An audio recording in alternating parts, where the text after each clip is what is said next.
We are a nation of pet lovers. They are our companions, our best friends, our family. Over half of our population in the United States owns a pet. Yet sadly, 1 out of every 2 will end up at an animal shelter.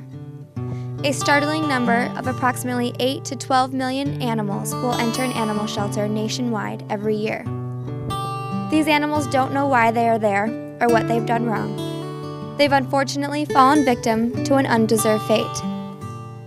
Luckily for these animals, there are places like the Almost Home Humane Society to step in and give these animals strength and hope for a new future when they need it the most.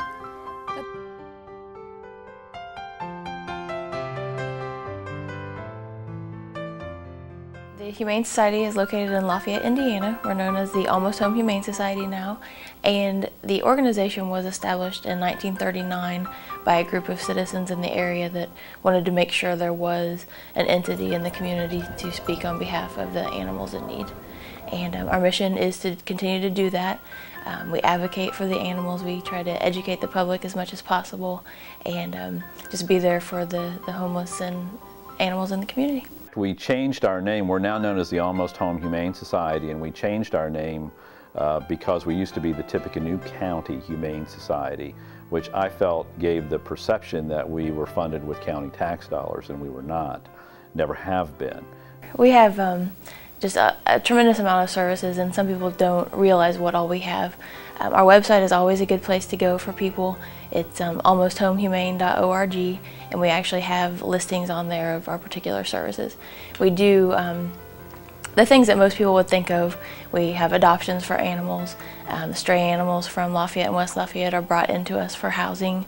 We have foster care programs that we offer as a service to the animals.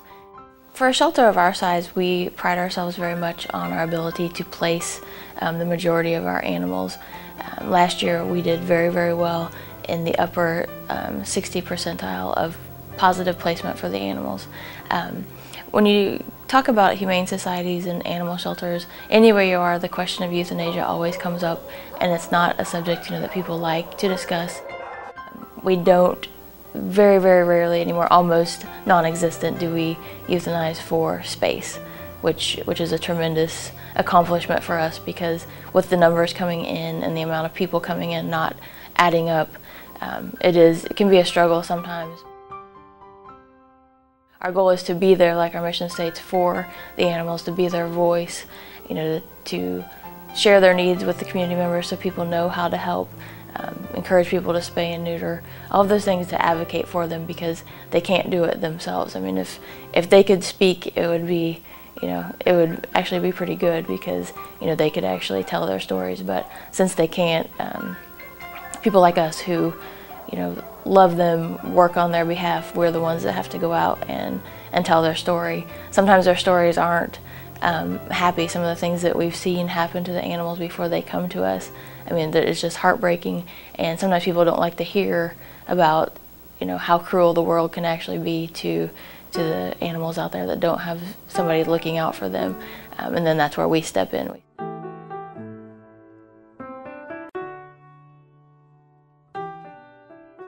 The Almost Home Humane Society cannot survive without the help of the community. Each and every animal at the shelter deserves a second chance, and they all have a different story to tell. There are a lot of stories that have touched me since I've been there. Some are positive, some aren't. We had a case when we used to take in owner-surrendered animals of a family that came in with a 10-year-old dog, and they'd had him since he was a puppy, and they were moving, and there was no room for him anymore, and they didn't have time. Now he's 10 years. It would be like leaving a 10-year-old child behind at some place where he didn't know anybody. I mean, you could see the confusion and the grief in the dog's face. He would run to the window and look, and be like, okay, I've been here for a while, so when are they coming back? And it was just agonizing to watch. However, his story turned out very, very good, because another family came in with 2 small kids, and they just, it was an instant attraction between both of them, and as they were leaving, you know, with their new dog, and the little boy was talking about how he found his friend that was going to be his friend forever. We live, unfortunately, in a disposable society where people think they can get rid of everything, including their animals, if they decide they don't want them anymore, or just let them go, not take care of them, not get them spayed or neutered, and those sorts of things. And in reality, if we're going to make Lafayette the best place in Indiana to live, it should be a place that's the best for the animals to live too. What we really need is the public to accept this is our problem. It's not the animals' fault that they're there. And we certainly need their help to try to make this an issue that isn't an issue in Lafayette, Indiana. We are very, very limited on our funding, and when you consider taking care of that many animals on a daily basis, every day, it adds up very, very quickly, and that's where we need the community to step in and continue to help us, because we can't do it on our own. It's impossible.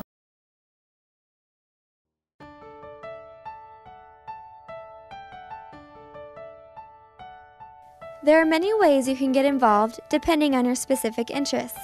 The Almost Home Humane Society is always looking for volunteers to work with the animals hands-on, people to help at their fundraisers and off-site events, and monetary donations are always an important way to help contribute.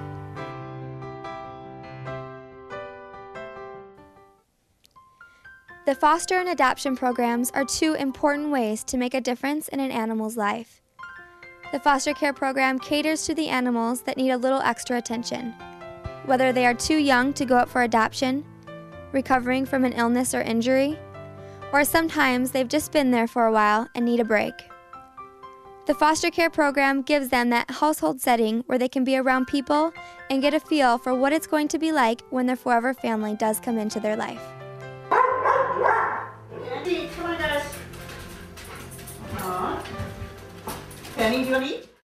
I got involved with the foster care program at Almost Home Humane Society a few years ago. I wanted to volunteer at the Humane Society, and so my first job was to walk the animals. Well, as I got to walk the dogs, I got to know the dogs. And I also got to know the staff, and a lot of times the staff had suggestions such as, oh, this dog's been here for so long and could really use a home environment. It's getting a little tired of the kennel, we could tell. Barks more than he used to. Personality's kind of changing in the kennel. So would you have any room to take this dog? And I always say yes, because I just love these dogs. Adoptions, it's kind of the same thing. I always encourage people to come into the shelter and look at the animals and actually meet them in person. We do have them listed on our website, and they're shown weekly on TV 18. We usually have a pet of the week, and we try to get that out into the community as much as possible. And sometimes somebody will see an animal either online or on TV or somewhere else, and they instantly fall in love with it, which is great, but it's still mandatory that you come in and actually meet the animal in person.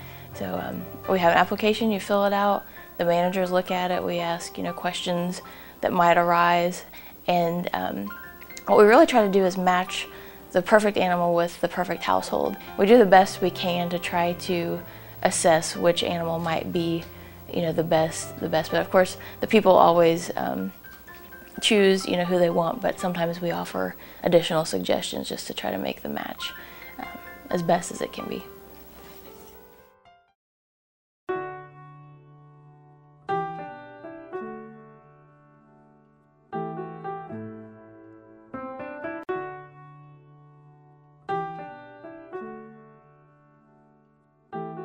We step in to be their voice, to be their strength. Those of us that work on their behalf and our supporters, again, we kind of give them that hope. I mean, you can see in their eyes, cats and dogs. I mean, people have told me before that they don't feel and they don't understand, but they do. And anybody who has animals or has ever worked with animals in whatever field, not just the Humane Society, they are very intelligent. They know what's going on, and sometimes when they come in, depending on what happened to them before, you can see the disappointment and you can see the confusion and the pain actually sometimes, but there's that little bit of hope that is in there too, and that's what they depend on us for.